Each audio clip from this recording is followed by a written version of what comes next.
দিনটা ছিল শনিবার। চার বন্ধু, আমি, টিটু, হেলাল আর বুলবুল। স্কুল ছুটির পর বিকালে হঠাৎ ওই টিটু বলল, চল না আজ সিনেমা দেখি। বেদের মেয়ে জোৎস্না চলছে মা সিনেমা হলে। বিকেল গড়িয়ে সন্ধ্যা।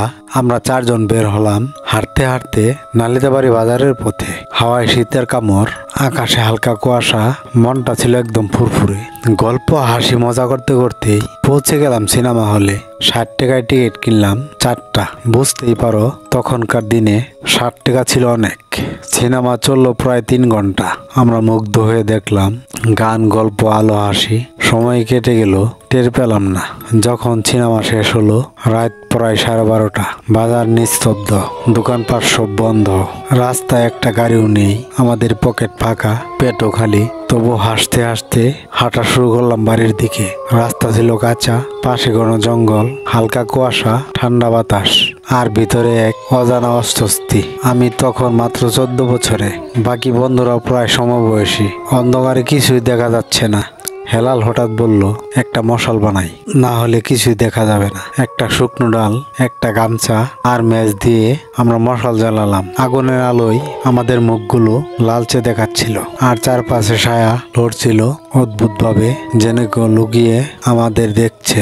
হঠাৎ মশাল নিভে গেল, পুরো অন্ধকার। শুধু শুনতে পেলাম শাঁসা করে বাতাস বয়ে যাচ্ছে, আর দূর থেকে অজানা কিছু আওয়াজ। আমরা গতি বাড়ালাম।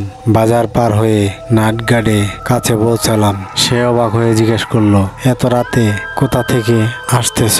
আমরা হেসে বললাম, সিনেমা দেখে ফিরছি। কিন্তু তার মুখের ভাবটা হঠাৎ পাল্টে গেল। চোখ ভরে গেল, বলল, এই রাস্তায় আজকে যেও না বাবা।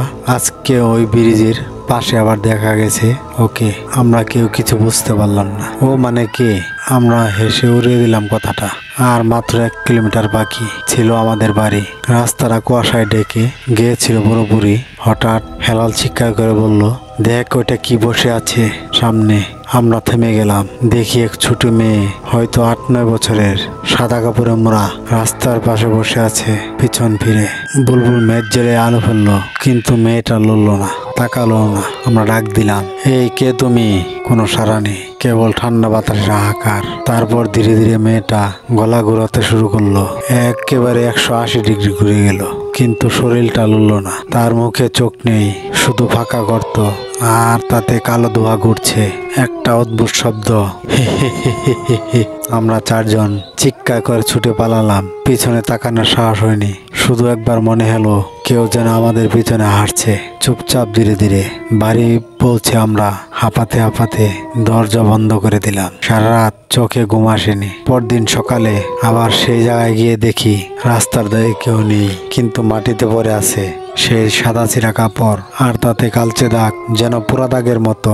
সেদিনের পর থেকে আমরা কেউ আর রাতের বেলা সেই রাস্তা দিয়ে হাঁটি না, কারণ এখনো লোকমুখে শোনা যায় রাত গভীর হলে কেউ নাকি সেখানে বসে থাকে, ম্যাচ জেলে মুখে আগুন ধরানোর চেষ্টা করে। বন্ধুরা, কিছু বাস্তব ভিত্তিক আর কিছু বানিয়ে আমি গল্পটি বললাম। তবে এই যুগে অনেকে এই ধরনের কথা বিশ্বাস নাও করতে পারেন, তবে যারা এই ধরনের অভিজ্ঞতার সম্মুখীন হয়েছেন তাই বুঝবেন এই গল্পের মাহাত্ম্য।